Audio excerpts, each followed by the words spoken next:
Good morning, everybody. Here we are again for another Cars and Coffee.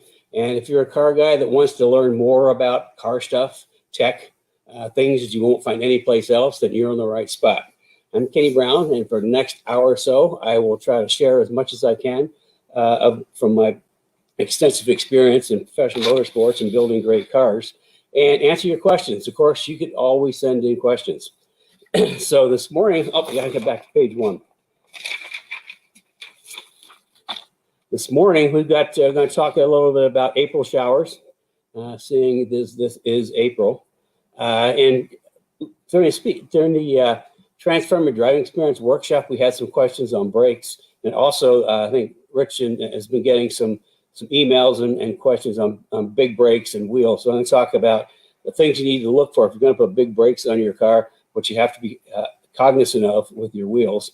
And then we've got a special guest, Steve Callistini, who is a Speed Therapy Academy alumni, is going to tell you a little bit about his experience in the academy. By the way, I've got my up there, the Speed Therapy Academy shirt.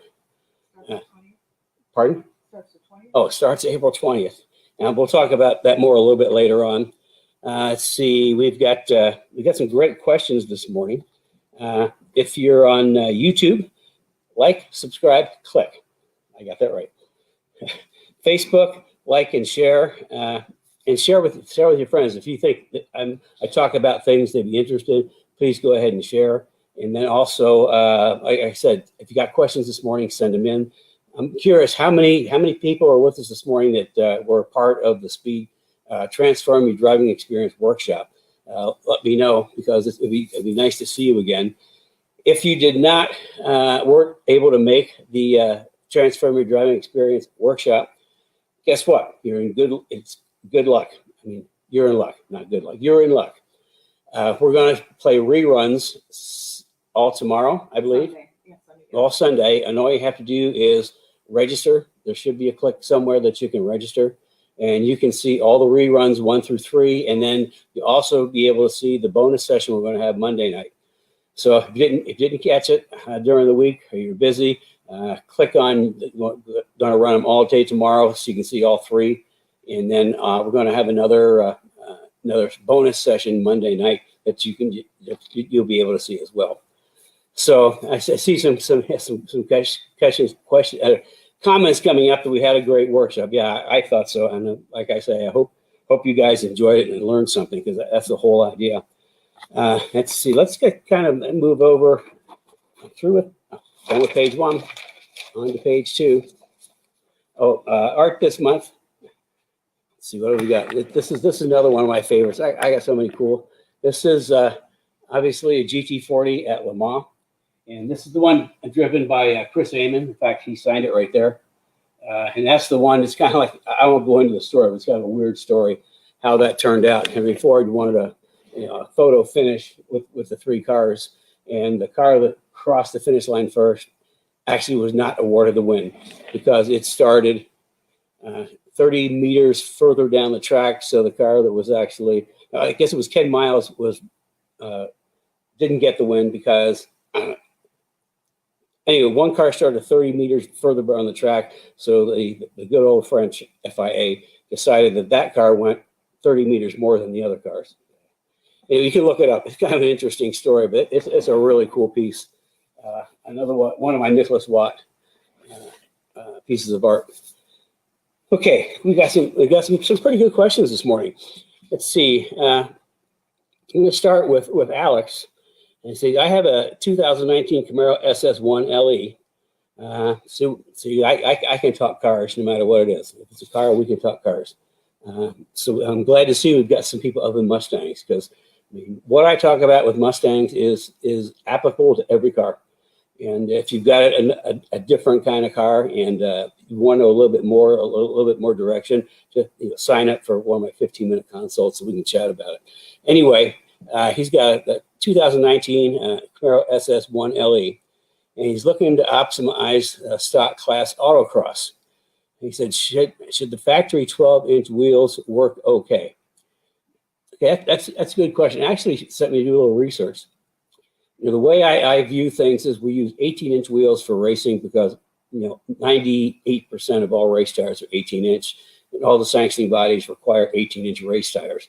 So for racing, we use 18-inch wheels. For street cars and track days, I use 19s because there's a nice selection of tires. Plus, they've got a little taller tire than as far as the 20s. The 20s I always look at for show. However, I went and looked, and there is a ton of really good tires for 20-inch wheels. So I would say, yeah, just make sure you get the best tire you can for that application. I'm not sure what the tire regulations are. A lot of them say you have to run at 200 tread wear. So I'd kind of shop around on that. I mean, the only difference between 19-inch is the taller sidewall gives you a little better forward bite. That's the only reason I would use 19s. And if you think about it, drag race cars have tiny wheels and huge tires that kind of wrap up. So yeah, they'll work fine. Just get a good tire on there. That's all boils down to the tire. A good tire makes all the difference. Let's see, Histofer, this is another one. Can I cover S550 wheel fitment, 1910 front, 1911 rear, and the topic of spacers and ARP extended studs. Really wonder if a 1910 and 1911 up front, should he go with a square setup for the track? You can do either one. Typically, our typical setup for any of our street car track cars is 1910 front, 1911 rear, typically with a 285/35 on the front, and then on the back, depending on the car and the power, either a 295/30 or a 305/30. And that seems to work pretty darn good. You can put wider tires on the front, but then you're always, depending on what kind of wheel you have, what the back spacing is, you always could be struggling for wheel clearance, either on the outside or the inside. So yeah, 1910, 1911. I mean, that's what we use on almost everything. All the 550 cars, all 197 cars. That's my base wheel package. Let's see. And with those, if you get the right wheels, you don't need spacers.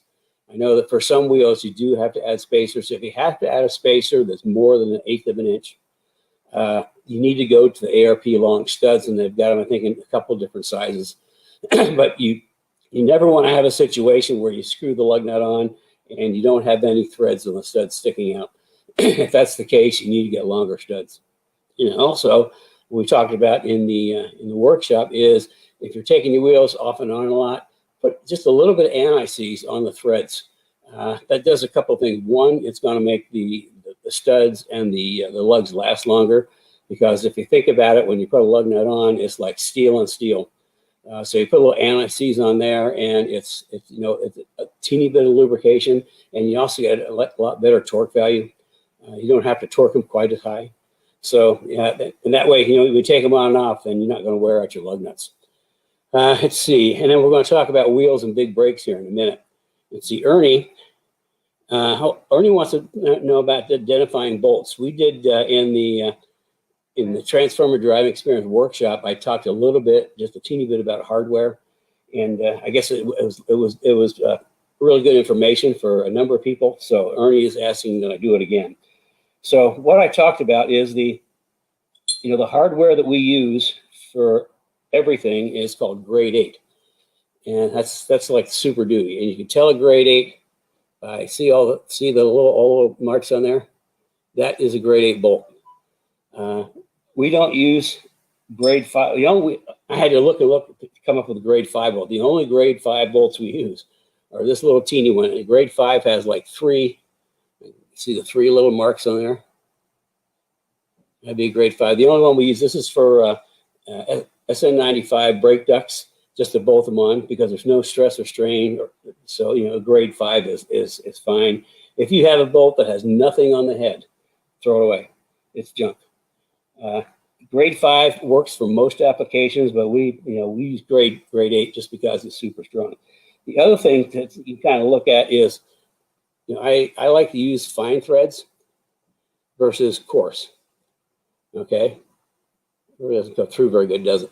The thing about fine threads and coarse, if you got something that's going to have any shear potential on it, if you look at a coarse bolt, you've got all these grooves, which are potential shear points.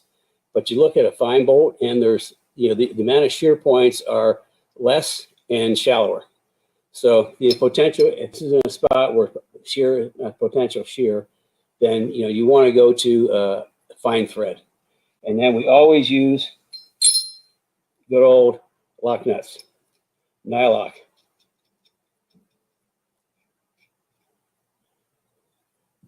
Nylock nuts, because once you torque them down, they stay. You rarely have to retorque a Nylock nut.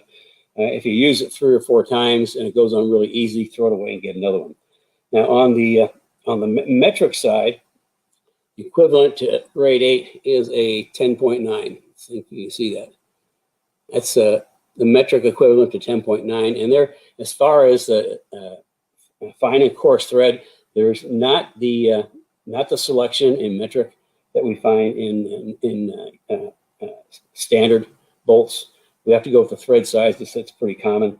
But the same token, we're using the grade 8/grade 10.9. And then and of course, there's our trusty Nylock nut. And then the other part of it's the washers. Now there's 2 size washers. This is SAE. This is what we use most of. And then there's USS, which is more for structure. If you want to spread the load of the bolt over a bigger surface, you use the USS. Otherwise, for most applications, we use SAE. So that's kind of a little bit on hardware that we talked about in the workshop in coffee time. So what else do we have? Oh, I guess that's all the questions. So we need to get into what we're going to talk about today. The April showers, I think, was in the newsletter. In spring, a young man's fancy turns towards cars, and April brings showers. So just a couple little tips on if you're at the track and you're driving in the rain on track. First thing you want to do is unhook if you got sway bars, unhook your sway bars. You want to soften up the car as much as possible for rain driving, whether you're racing or if you're doing a track day in the rain. The other thing is you've got adjustable shocks. Take all the bump out and most of the rebound. You want to go just full soft on everything, and then it's going to work a lot better, because you want the car to roll and comply. You don't want it to just slide across the slippery surface. So for rain driving, take all the stiffness out. Undo the sway bars. You don't have to completely undo both sway bars. What I typically do is I'll take one side and I'll undo the sway bar on the strut, and then I'll just take that link and put it up to the sway bar and zip tie it on, so it's just out of the way. So that's what to do for rain driving. Big wheels and big brakes. That's been coming up a lot lately, because people are interested in my Pro 4R brakes. These are race brakes. These are like super premium professional grade race brakes at half the price. When we did this, the DNA of my Pro 4R race brakes goes all the way back to my late son Paul in the World Challenge. The first race, he had the Bear 6-piston race brakes, and the SCCA said, no. See here, rules say 4-piston. So Bear went back and they made him some special 4-piston brakes for World Challenge, and of course they worked, because he dominated the series, winning all 3 championships. That brake set, those brakes, extra ones, just sat on the shelf for years. And a few years back, I started talking to Rick at Bear and said, I'd like to do something we need to do something really good. I want something that I can put my name on, that I have a lot to do with. That's a really good race setup. And he said, well, we got these left over from Paul. Why don't we start with that? So we started with, brakes that already won a national championship. And from there, we improved it significantly. We put every single feature that you can have in a race brake into the Pro 4R brakes. And if you look at the features on my Pro 4R, you have to go to something like the Brembo GTR brakes to get kind of the same feature. And they're, I think, what, $8,500, $8,800 an axle set. Mine's half the price, and we're going to show that in a minute. But it's like I wanted the best brakes I could at a price everybody could afford, and that's what we ended up with, the Pro 4R brakes. And if Carrie could pull up the brochure. Here we go. You've got the little tag on the bottom. Can that go away? The share tag? No, the. No, I don't know how to do that right now. Okay. Anyway, we'll scroll down then, and we're gonna have a link to this. So that's what the caliper looks like. I mean, it looks pretty big there. It really is a big caliper. Even though it's a 4-piston, it's a big caliper. Let's scroll down a little bit more. And then there's a good look at the underside. And what you can see here, you can see the pockets that we've taken material out to take weight out of the caliper. The thing about a 4-piston versus a 6-piston, the 4-piston caliper is lighter than a 6-piston. Plus, we go ahead and we open up a whole bunch of pockets and non-stress points to remove weight to make them even lighter. And then you can see the castellated pistons. And they're castellated so the air flows around the back of the brake pad, so you don't get as much heat transfer into the caliper. Okay, scroll up a little more. And there's kind of a view of some of the great features. And because it's a race brake, if you notice in the left upper picture, the brake pads are held in with clips. I mean, you can do a brake change in, I don't know, 30 seconds, 60 seconds tops. You just undo the clips, pop out one set of pads and pop in another. It's super easy. Like I say, these are real race brakes. So scroll down a little more, it shows the pockets. We use a banjo fitting. Scroll down, and it's held together with 6 bolts. A lot of calipers, 2-piece calipers, are held together with 4 bolts. Well, we use 6 big bolts, 7/16 hollow chrome. Yeah, you don't get anything stronger than this. As far as clamping force, I mean, these babies are just strong as can be. And then, of course, we've got an aluminum bracket, ARP studs, 12-point nuts that hold everything in place. And the rotors are also something special. This is an R-spec rotor, which means they're about 7 pounds lighter than a regular rotor, but they actually cool better. So that's, I mean, it's an entire brake package that's pretty awesome. You can scroll down a little more. Yeah, you can see some of the pieces parts. And here's the brake pads. Now, the cool thing about the brake pads is, remember I said Paul started out with the 6-piston race brakes, and this pad actually is the 6-piston pad. This is the same pad that we used for the Hawk numbers HB 122, the same pad that we use for in our 6-piston street brakes and 6-piston race brakes. And it's a pretty big pad. The big difference is on our 6 pistons, it takes the standard 0.71 inch brake pad thickness, and this is 0.98. So basically, it's an inch thick brake pad on the front, which is pretty cool. Now, the profile R's for the rear, actually, we use like the standard 0.71 thick brake pad because you don't do as much braking in the back. So you can see this is a pretty cool package. So, and we will have a link, and then you can scroll down and see how reasonably it's priced. We've got them for SN95 and S197, front and rear. Although the rears, you need to talk to me because of the C-clips in the axles. You need to take care of that if you want to run big brakes in the back, and we have a number of customers that do. Okay, that's the a little on the Pro 4Rs, but here's what we're getting down to. If you get brakes, big brakes with our Pro 4Rs or 6-piston, or even the 6-pistons street performance package that we have, you're going to get a template. You can download.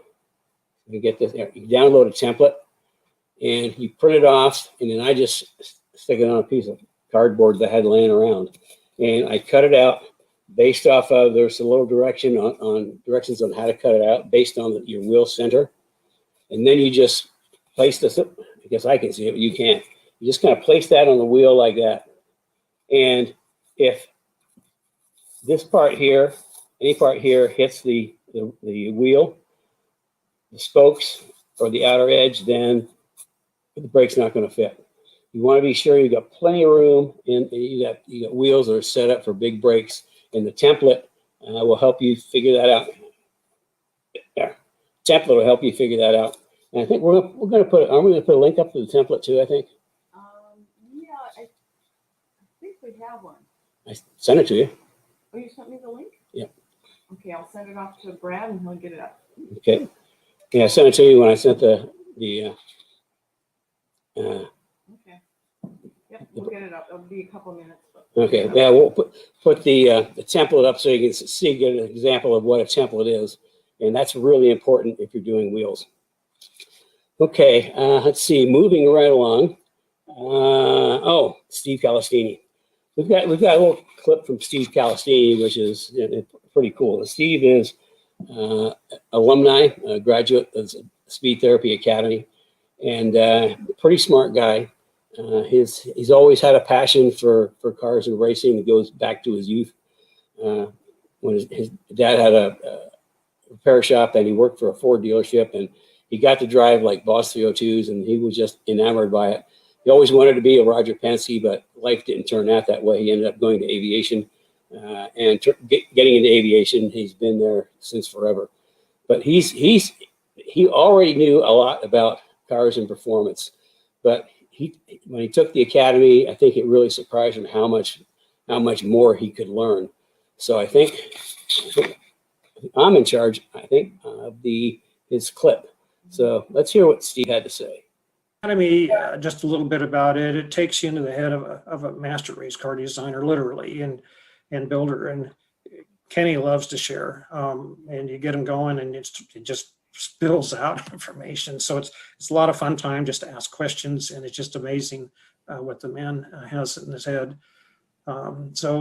Kenny's cars, maybe won several world championships over the years, and a lot of these cars are still running around tracks with owners that are having a ball in them and really enjoying them. The program itself is really well laid out. The way it's put together and presented, you understand it, I think, pretty easily, and it makes you want to learn more. I like the way that Kenny interjects stories and where they are maybe particular situations come up, and it helps in the presentations, and it makes it really interesting. And he's got some really great stories to tell over the years. He'll actually take you along on a video ride on some of the premier racetracks of the nation and talk you through the turns. And when was the last time you had to rode along at 140 miles an hour with a professional driver talking you through the turns? It was pretty exciting times. And then this is where it gets fun. You not only learn from Kenny and his master class presenters that he'll bring in, and we'll talk about that in a second, but also from the experiences of the other classmates, others that possibly own a car like yours, and together share your experiences, trials, successes, and failures, and in the process gain guidance from Kenny and learn from their experiences. So, one of the things that when it first came up, I said, I don't have the time for this. I can't do 12 weeks or whatever. And, I've used that excuse before in my lifetime. And, but I didn't have time. But the one thing that I did know is that as a privilege as an Academy member, you'll have access to basically the videos and all of the document content for a full year after your last session. So this gives you an opportunity to go back and study over and over and over, which I have in it already. The second time you see it, you go, wow, how did I miss that? It's almost like it's a new presentation. But there's a saying, when the teacher is ready, the student appears, or excuse me, when the student is ready, the teacher appears. As an example, I missed the last 3 classes of the session. A few weeks ago, I was down in Reno babysitting an airplane I have in for an inspection. And so I was gone for the week. But when I returned home, I was able to sit down, replay the sessions. And guess what? I learned that they even issued me a diploma. So it was good. Cost, I don't know, you probably heard that the saying, if education is expensive, try ignorance. And that's so true, particularly in the industry that I work in aviation. And I'll share with you a couple of stories, but in my younger airplane mechanic years, I had moved to Oregon to start at a new shop there, and some of these airplanes I'd never seen before, so I had to learn quick what these things were all about. So I'd asked the service floor manager if I could take home the service manuals on them and read them, which I did. And I'd bring it home the next day, bring it back to work the next day, and then bring another one the next night. And the guy thought I was nuts. But, you know, I mean, that's the way I've always been. I wanted to learn. And later as a jet mechanic, I attended flight safety sessions, many of them over the years, generally 2 weeks long, 14 days of pretty intense classroom sessions and sim sessions and that. And you're looking at $15,000 for that class for 2 weeks. As a pilot, you go in to get a type rating on the same jet, and it's going to cost you $50,000 for those 2 weeks. And yeah, you get to fly a simulator and crash it and whatever, and you end up ultimately with a type rating, but that's just all part of moving forward. So education was key to my profession, so I never argued about the cost of education. So it was a no-brainer for me when the academy was announced earlier this summer, and I go, heck yeah, I'd spend whatever amount it would cost for 12 or 14-week session or class to further my knowledge of one of my passions. So, and I justified it by saying, the alternative could be, spend a lifetime on my own and never learn what I have in the 12 weeks attending this academy. Just kind of a real quick summary of maybe what the class covers over the 12 weeks. I can tell you that Kenny shares from his heart his knowledge of racing, and he invites in world-class company owners and engineers and drivers as presenters on special topics who also share their knowledge. And again, you have this all on tapes. You can go back and watch the videos again if you missed something or couldn't make the session. So you'll learn how to calculate correct size and wheels, load ratings on wheels, and the differences between racing wheels and track wheels and street wheels.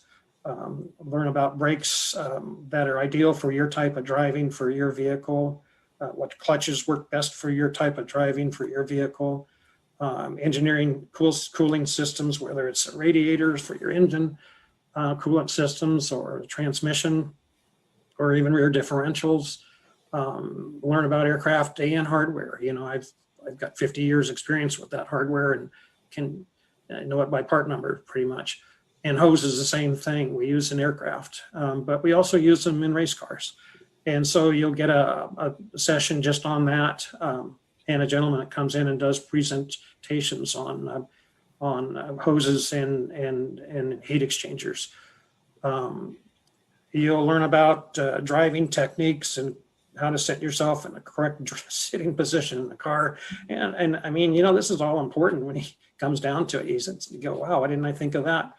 Hand position on steering wheels, helmets and racing gloves, how important those kind of things are.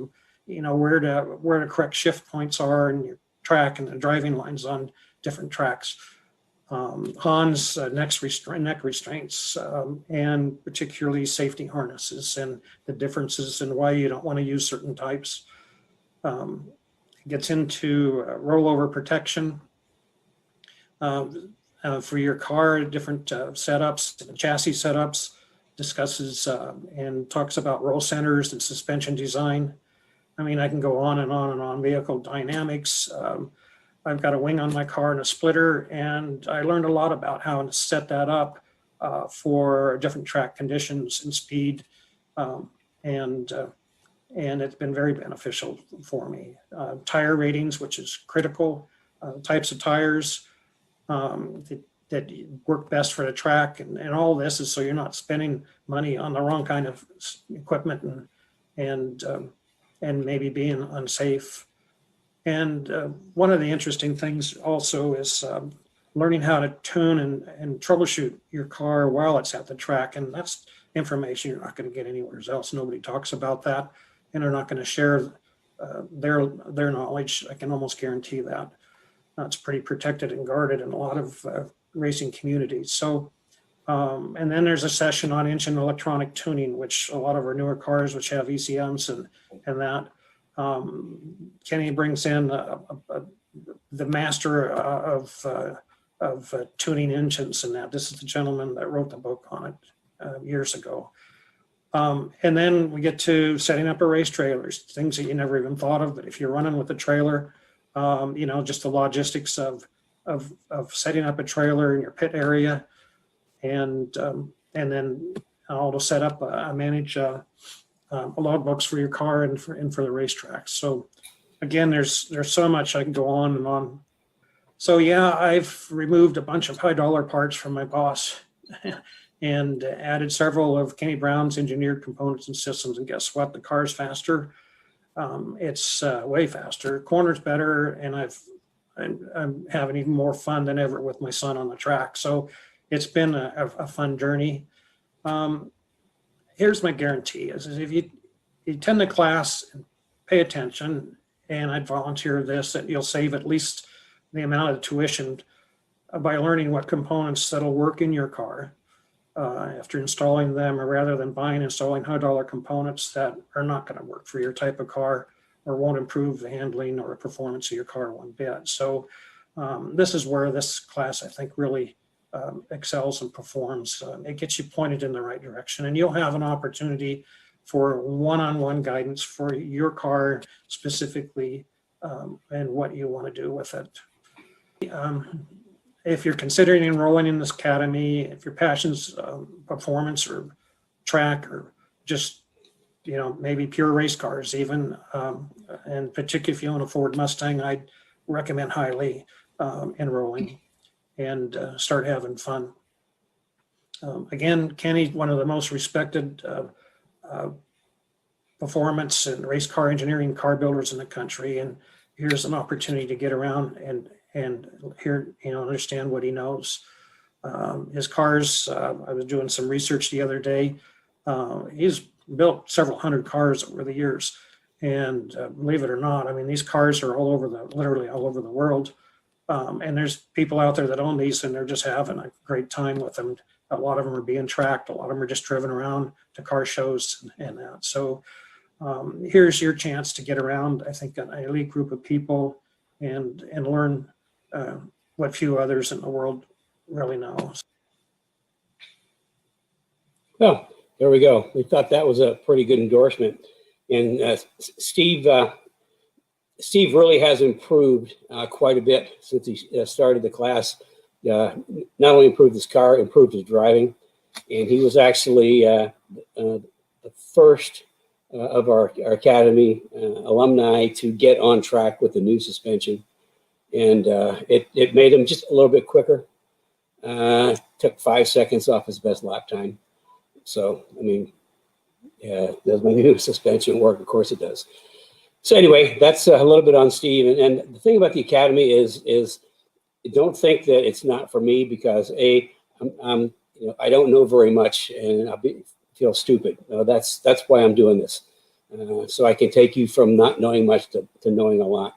And we've had, in the last class, we've had track guys, we've had street guys that just wanted to learn more about their car for the street. So it's sort of like novice to advanced. There's something in there for everybody. And I know everybody it's done on Zoom, so I kind of see everybody. It's like the Brady Bunch, and people participate back and forth, and I get to know everybody, and it's pretty cool. I mean, if you really want to know something, if you really want to learn, sign up for the Academy, because you've heard me during the Cars and Coffee, and if you did the workshop, remember, you can click sign up for the workshop, and they're running reruns all day tomorrow. And then you can also be signed up for the bonus session on Monday night. But you've heard me hit just little teeny bits of what I know. And when it comes to the Academy, I kind of take out the plug and start dumping information on the table. So if you really want to know something, I'm more than happy to teach you. And it does become a pretty intimate setting. And it's pretty cool. Plus, there's a whole bunch of bennies that go with it for the the Academy members afterwards. Things like discounts on brakes and pads and Kenny Brown parts, and of course, any of the Academy alumni, any of the brake pads they get, they come pre-bedded for free. So as part of it, you get a really nifty shirt. You got to stand back so you can see it. A really nifty Academy shirt. There's an Academy sticker. You get some of those too. And of course, you know how I feel about notebooks. Well, you know how I feel about notebooks. You get a Speed Therapy Academy notebook with obviously your name here.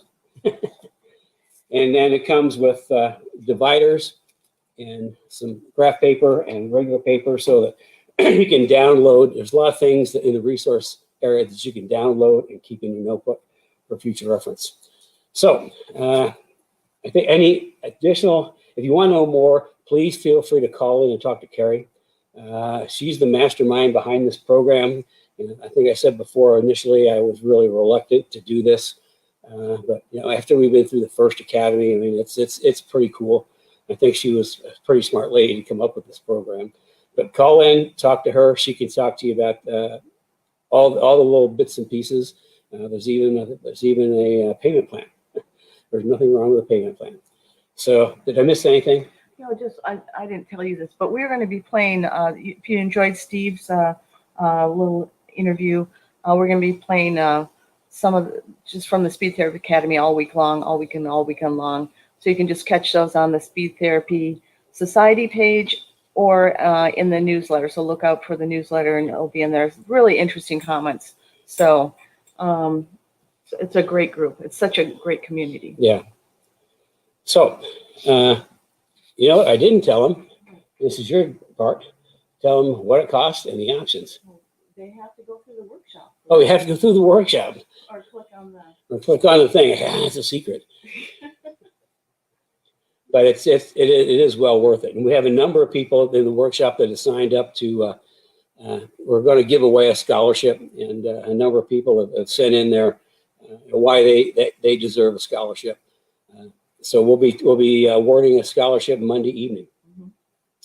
So there we have it. Okay, I think I'm through pretty much everything. I think we are ready for questions. Oh, that's my cue. Yep, that's your cue. Okay, well, why don't you talk about something else while I get up here? Talk about how lovely the weather is.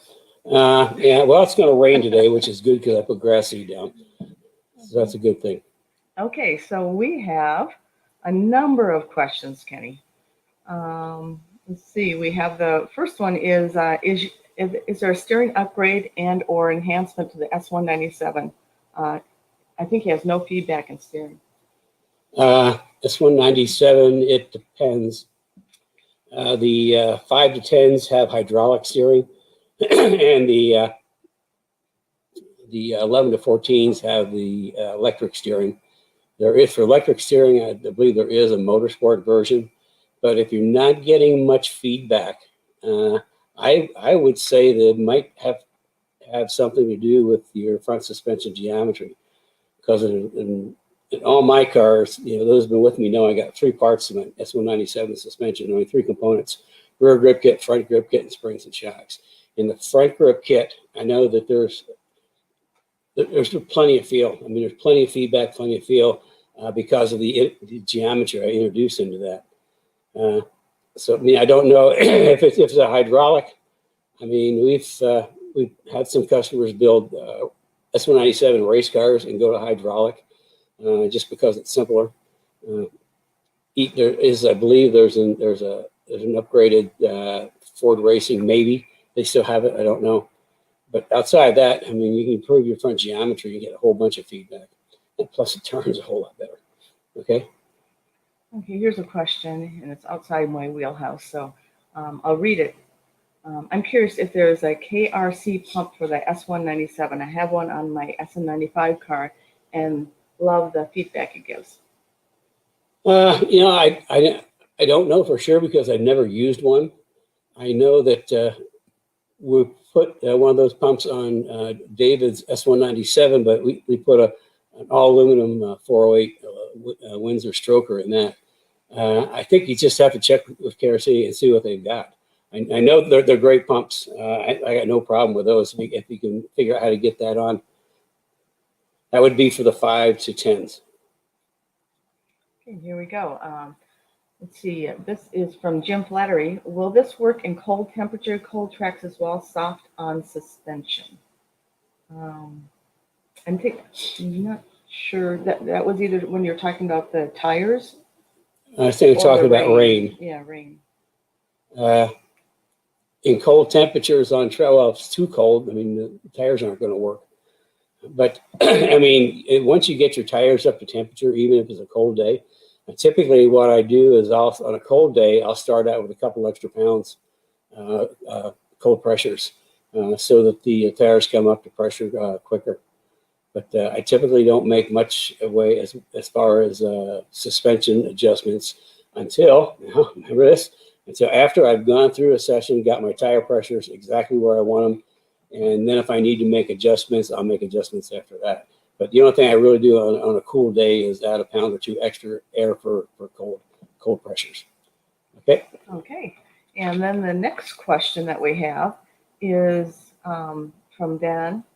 And Don, is the Pro 4R Big Brake Kit Autocross streetable package?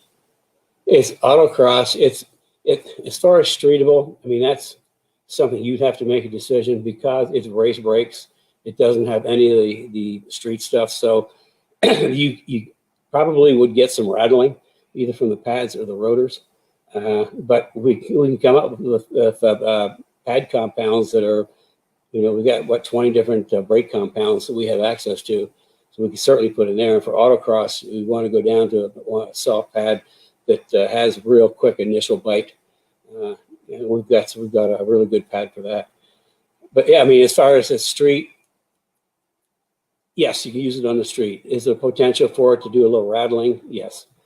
On track, if the race brakes on track, who cares? As long as they stop the car.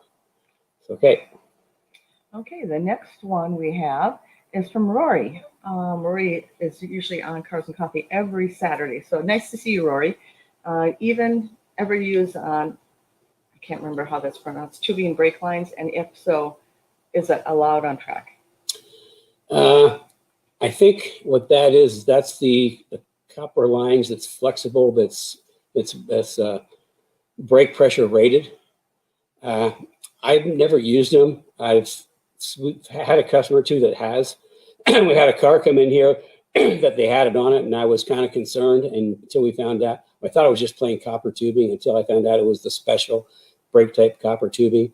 As far as allowed on track, most like driving clubs, as long as if the car is safe, that's all they look at. I mean, they really don't do a full technical inspection on every single part. Now, if you go racing, if you're in a racing series, then the series rules would dictate whether or not you can do that.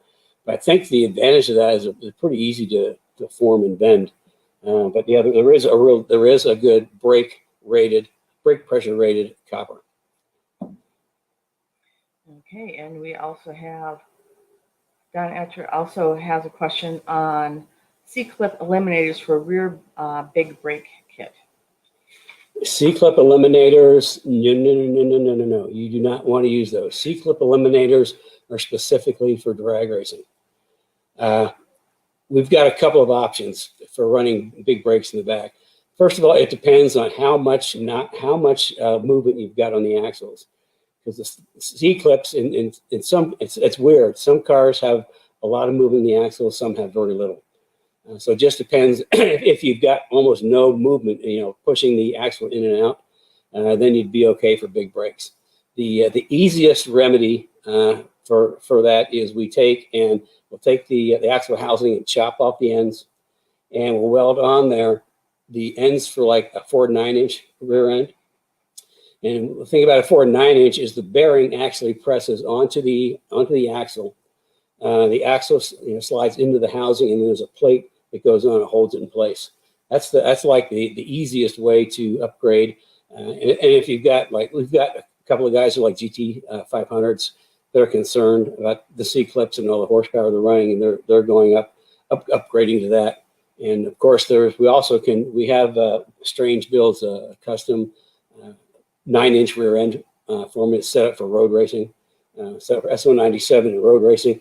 There's a bunch of special things they do for me. So I sort of have their own part number. It comes with, I think, a True Track differential. So you just never ever use C-clips are for drag racing and drag racing only. I never ever put them on a track car or even a street car for that matter. Okay, here's our next question from Jonathan. On a track day, what tire pressures do you like to start at when dialing it in? That's a great question, to which I have multiple answers. It's going to depend on your tires, how you drive, and a whole bunch of things. And on my car with on Ruby, my track car with probably P0 courses, I'm typically starting at about 32 to 34 on the front, depending on the day, and 20 to 29 in the back. And from there, it's always better to start with a little extra air because it's much easier to pull into the pits and bleed air off to get the pressures right. And of course, I say air, if nitrogen is available, you really should put nitrogen in your tires. It makes a world of difference. But here's the thing, we go through, we'll talk about in the academy, we spend a lot of time on tire pressures. And, once you go through and spend a day adjusting your tire pressures, at the end of the day, after everything cools down, you go back and check what the cold pressures are. And that's your cold starting pressure for the next time you go out. And you always can add, when you got a cold pressure, you can always add like 1 pound extra. Just so that, it's tough to add air when you pull into the pits to check your tire temperatures. It's easy to bleed a little bit off. I think I'm going to touch on that Monday night. Okay.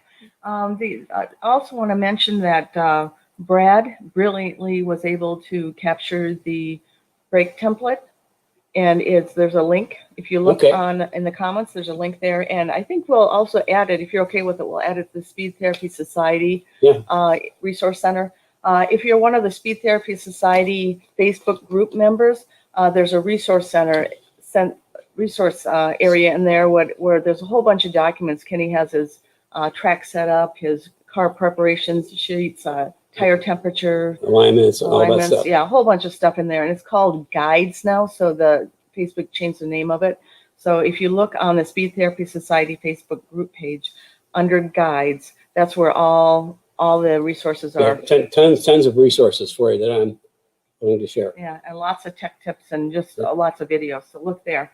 It's worth joining it for all that information. Okay, here's our next question. Dale asks, when upgrading upper control arms to adjustable on a 2012 Mustang, is it necessary to replace stock rubber axle bushings to poly also for auto crash use? And is there issues with pinion angle going to aluminum shaft? I'll work backwards. Going to an aluminum drive shaft makes no difference if your pinion angle is right. As far as your upper control arm, I don't use anybody else's. I mean, we have our own. I don't know what happened to the one we had that we showed the other day. What are you looking for? The upper control arm. I think it got put away. Okay. When you get my upper control arm, that's all part of the rear grip kit, because everything in the rear grip kit is engineered to work with everything else in the rear grip kit. And my control arm comes pre-adjusted simply because it's longer than factory, and I move the pickup point. Nope, that's not it. I move the pickup point, so they come pre-adjusted to the correct adjustment. And then with the rear grip kit, we use a double adjustable lower control arms, so that if you do need to adjust your pinion angle, it's pretty easy to either adjust on the top or the bottom. But the other thing about my control arm, it has a curve to it. It's not straight. And the reason it has a curve is because if you're running your car low and you hit a big bump, what's going to happen is that control arm is going to whack into the car tunnel. So I think I'm the only person that, here's a control arm. You can see that it's got a curve to it, and that's specifically to clear the body under a big bump. And then what the other part, replacing, necessary to replace stock or rubber. Actually, we leave the, you never want to change axle bushings to poly, ever. Never, ever, ever, ever, unless you're drag racing. The reason for that is that polyurethane is only good for things that move straight up and down. Okay, like front control arms. They're perfect for front control arms. They're perfect for sway bars. They are not perfect for rear control arms, just simply because if you have a poly bushing in a control arm, you stick a bolt through that and you try to twist, it doesn't twist. And a rear axle needs to move, it needs to articulate. And if you got polyurethane bushings in the back, I mean, the car is going to move so far, the axle is going to rotate so far, and then it's going to stop moving, and that's when the car gets loose. So you never ever want to put poly bushings in. As far as what we do in the rear grip kit is we leave the rubber bushing on the top of the axle, and everything else is super high quality rod ends, Teflon lined, so that don't get any rattle noise. Certainly going to pick up a little bit of road noise, but no rattle noise. So there's kind of answer like a whole bunch of questions in one answer. Here's another big question, and this is from GM guy, which is cool.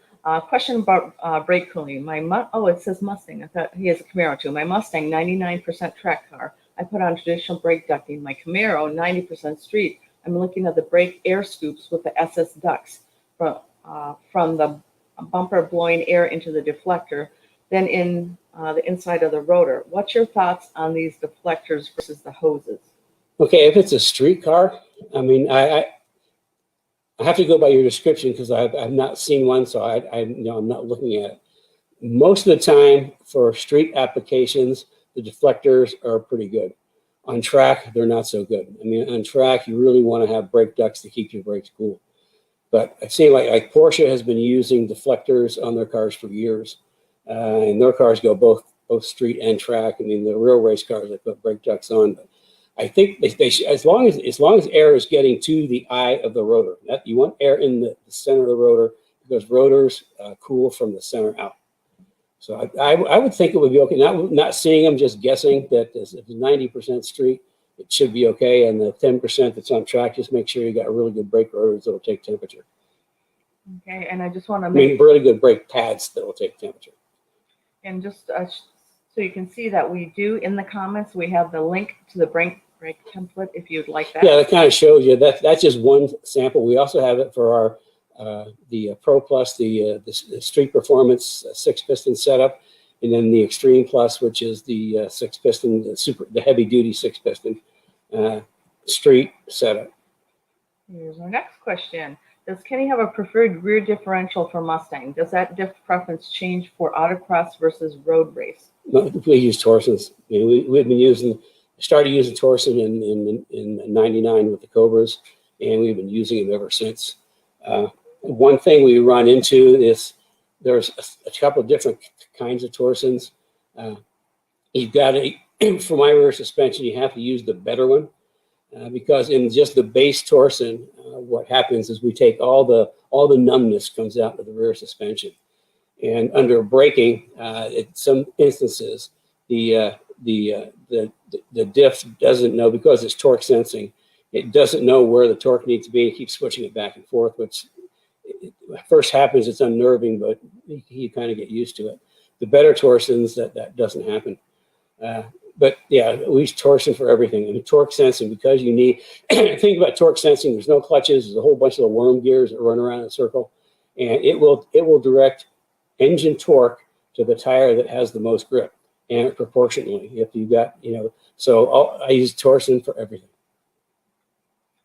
Okay, and Colby says, can you install ARP wheel studs without removing the hubs axles on an S197? Yes, but I wouldn't recommend it. You really need to be able to get a lot of love, either press them in or pound them in from the backside. I can tell you that in 24-hour races, I have changed wheel studs in the pits, and by taking and putting some WD-40 on the stud, sticking it through, getting a spacer, and then putting a lug nut on backwards, and drawing it in. If not, and 24-hour race in the pits in the dark, I mean, that's your only option. I really wouldn't recommend it. I mean, and it's not that easy. Just pull the hub off. Take a hammer and knock the studs out and flip it over, put the other ones in, and whack them in. So. Okay, so we have a question from Joan. This is axles is a little tougher. this is interesting. Joe Johnson. By the way, we have a lot of Academy alumni in the group again. Isn't it awesome? So Joe Johnson, would your front brake kit system fit on a 2020 Shelby GT350? I think they would fit inside my 19.6 GR wheels. The stock brake pads are really thin to fit the stock caliper and rotor. I love the 1-inch pads like the ones I had on my Boss 302. Not sure that it would have the same braking performance as I have with the OEM brakes, but I'm sure the pads would last longer. We do not.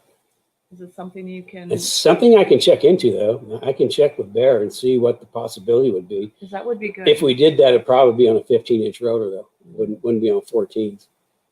Yeah, let me check into that, because we do have like a super monster brake for the 550s, for the GTs. That's a 15 by 1.4 inch rotor, which is like Trans Am race car size. So those are available, but And the calipers are like 14.5 inches tall. I mean, they're big. But the pad is based off of an OE pad, so it's not as thick as our track pads, but it's huge. I mean, it's just a huge brake pad. but that might be pretty interesting, bringing the Pro 4Rs up in the 20. I don't know. We're so busy, we didn't even think about that. Yeah. So, Well, I'll check on that for you. but if nothing else, we have the monster pads. Monster brakes, they're mostly for GTs because they don't have okay, as good sorry. brake as the 350s. Okay. Here we go from Steve Smith. Are stock wheel studs suitable for track days? Sure. As long as you don't over torque them and you keep a little lubrication on there. If you're repeatedly doing track days and you got a little like some NECs on there, I usually torque them 95 pounds, and that seems to work pretty good. I got a tip. So as Kenny's getting that, you might hear we're having a big rainstorm, and we're in the shop, in the corner of our shop. So you may hear some noise. Yeah, and I'm really happy because I've got grass seed down and it's been dry. I haven't made water this week because of the workshop. Okay, this is my tip, and you can make your own decisions. But when it comes to torquing wheels at the track, I never ever. I mean, I've got some really, really good, really expensive snap-on torque wrenches, and as you know, there's my old toolbox back there that I take with me. It's been with me for 40 years, and actually the torque wrench is down inside the toolbox behind me. But to the track, I go to Harbor Freight, and I get their torque wrenches. And the reason I do that, they're inexpensive. For torquing wheels, they're reasonably active, and they're basically cheap. Because at the track, what I have found is torque wrenches get dropped, borrowed, lost, run over, or forgotten about. And that's why I never take a good torque wrench. I go to Harbor Freight, especially when I'm on sale. I actually stock up on them so that I don't have problems. So a good, cheap torque wrench is what you want to take to the track with you, not your good, expensive one. Okay. Oh, here's the one right here. On a performance streetcar limited autocross, is your spring and shock package good enough, or do I need to do your coilover kit? Don't know what's. Yeah, all pretty much all of 90% of our springs and shocks are all coilover. I prefer coilover because I can get the right spring rate that I need. We do have a package that's mostly for like touring package that uses like a Coney sports strut, and I do get some springs that have some decent spring rate in them. They got like a 325 front, which is perfect for sport touring.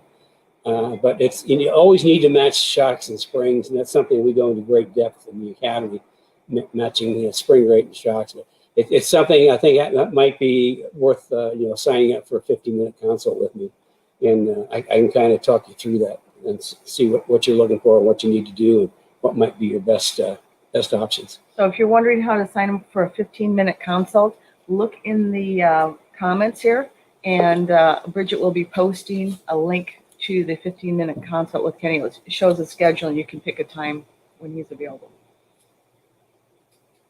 About steering, I'm swapping electric steering for the 1314 Mustang. My KB K-frame has the attachment points for the third bolt. So other than tapping 2 canvas wires, it's all bolt-in. There you go. Yeah, our K-member, S197 K-member, the front grip kit is set up for either hydraulic or electric. So, and I know that they've got kits now, the standalone kits that you can convert to the EPS, which is kind of cool. Okay. Also, I think you missed my first question from early in the session. If I hand carry the IRS frame in from upgrades, is there an option to tour your facility? I probably really nerd out there. Sort of, not really. I mean, you can see us, but we're like split into 3 different buildings. So, and some of the buildings are, you know, they're manufacturing. So as far as insurance, we couldn't do that. Once we get in, we're going to be moving into a larger facility. Once we get in there, we can probably. Yeah, our goal for this year is to get into a larger facility. You know, for those that don't know, that, you know, we moved back to Indianapolis after a bad relationship in Chicago to restart our parts program, and I wanted to be close to our manufacturing, so we took a space that was like almost next door, but it's not very big. But we got all our products back in. It just makes it handy because I can just walk down and work on new products. So yeah, that's our goal this year, is to put together a program and get into a bigger facility. We need it. We're out. Yeah, we're so desperate. We are so out of space. Okay, let's see. Cliff. Okay, you said not to over torque wheel nuts. What torque do you suggest for wheel nuts? S197 and other track day cars. I use 95 pounds. I mean, it's you talk to 5 different people, you get 5 different answers. But I typically use 95 pounds. It seems to work pretty good. And you always want to use, like, if you use ARP studs, you always want to get like hard lug nuts just to match up with them. And here's a comment on your torque wrench. Roy says he prefers a torque tube socket. Does not ring a bell. Okay. But if you prefer that and it works, you know, I have a philosophy. Anything that works is good. Okay, we have somebody else wanting a virtual shop tour. Okay, once we're in our new facility, we'll give you a virtual tour. I mean, we need, we really need to get, I mean, we are so out of space. We need a new shop. I got an amazing amount of new products that need to get developed. So, I mean, like I say, that's our top priority. We got all of our core products back online in production, and we've got the new suspension, which took a huge amount of effort to get that into production. So now our next thing is we need to work at getting into a bigger space. Yeah, in fact, this is right here is our little corner for the studio. Once we get in the new facility, Kenny will have a dedicated lift to do cars and coffee on, so I'll be able to show you items on cars. I will. Yeah. So anyway, that's it for our questions for today. Just wanted to let you know again that if you would like to join the Transform Your Driving Experience workshop, it's not too late. And those of you that took the course and haven't been able to view all 3 sessions from this past week, we are doing replays on the Speed Therapy Society Facebook group page. Tomorrow you'll be able to see all the replays. And if you register, Bridget will put a link up right now for the workshop. You can still get in and view them all tomorrow, and then show up for the Monday bonus session at 7 p.m. Eastern Standard Time. So, and that's all taking place in the Speed Therapy Society Facebook group. So you need to join that group if you're interested. Yeah, I actually have for Monday night is like, I didn't get to a whole bunch of stuff because, as you guys know, once I get going, I kind of like share too much information. But Monday night is going to be putting it all together, getting ready for the street, getting ready for the track, some maintenance checks, some setup tips, and taking the next steps as far as where your car wants to go. So if you haven't been for the rest, at least sign up for Monday night. You'll get anytime any of my things are. I really hope you get good information, because that's what I try to do, is share. Because I can't take it with me. And then again, we the Speed Therapy Academy, the next session is starting on the 20th. 20th of April, Of April. We're really excited about that. It's 16 weeks, 2 nights a week, Tuesdays and Thursdays, Tuesdays 7 and o'clock. Thursdays. And do you want to tell more about it, or you want me to? Yeah, I mean, Tuesday night is what we call immersion. And like I say, this is on Zoom. So I got the Brady bunch. I'm seeing all our guys. We haven't had a gal yet, but that'd be kind of cool. All our guys there, and it's Zoom. So we talk back and forth. And I'll take a subject, just like, like shocks, and take a deep dive into different types of shocks, how they work, how to adjust shocks and things like that, and how they match up with springs. We do 2 weeks of aero study. We did 2 weeks of geometry, suspension geometry, and it's Tuesday is like the immersion. And when I don't get down on Tuesday, sometimes carries over to Thursday. The other things we do on Thursday, twice a month, we'll have a master class where one of my friends from the industry will come in and give a little talk about their level of expertise. I think Steve mentioned that in his little thing. And then they get about 20 minutes talk, and then our guys ask questions for the next however long. So it's kind of, again, that's pretty interactive. And then sometimes we'll have what we call the driver's seat, where one of our guys, one of our can we call them students or participants or participants? Family. We'll go into, quote, the driver's seat, and if they got issues or need something talked about in their car, then I'll talk about it, and then everybody can participate in that too. So it's pretty cool, and there's a whole bunch of benefits. You get your shirt, you get your notebook, you get some stickers, and you get a certificate of accomplishment at the end. And the exclusivity of being in the Speed Therapy And the Academy. exclusivity of being in the Speed Therapy Academy. And if you can ask any of the guys out there, just that alone is worth the price of admission. Yeah, it's pretty cost effective for what you get, and also take the time to take it. If this is something that interests you and you want to improve your driving experience either on street or track, this is the way to go. There's nothing else out there like this. The Academy, you're not improving your driving experience, you're upping it a whole bunch of levels. Yeah. Because I keep telling people the two worst places to get information for your car is the internet and the paddock. Well, you go through the Academy, and you're going to show up at the paddock, and you're going to look like you're the pro from Dover. You're going to know what to do, how to do it, adjusting your car, adjusting your tires, and people are going to watch you, and you're going to go fast. And they're going, holy cow, who is that guy? Exactly. Or gal. Yeah. Yeah. Okay, is that it? Yeah, I think that's it. Oh, one more thing. We haven't, because we've been so busy with the workshop and planning for the Academy, we haven't come up with subjects for next week's Cars and Coffee. So if you have anything you want Kenny to talk about, add it now, or else you can add it on the Speed Therapy Society comments. Yeah, because I talk about what you guys want to talk about. You can see that what we talked about today all stemmed from questions that came through the Speed Therapy Society or through the Facebook page. So you want me to talk about something you have interest in, send it in, and I'll do the best I can to share some information with you. So with that, I think we're done for the day. I'm going to go look at the wonderful rain and hope my grass seed comes up because of the Transforming Your Driving Experience workshop. I didn't get to water my lawn at all this week, or seed. So I'm thankful, even though it's the weekend, and I'll take the rain. So listen, everybody have a good weekend. I hope it's sun shining where you are.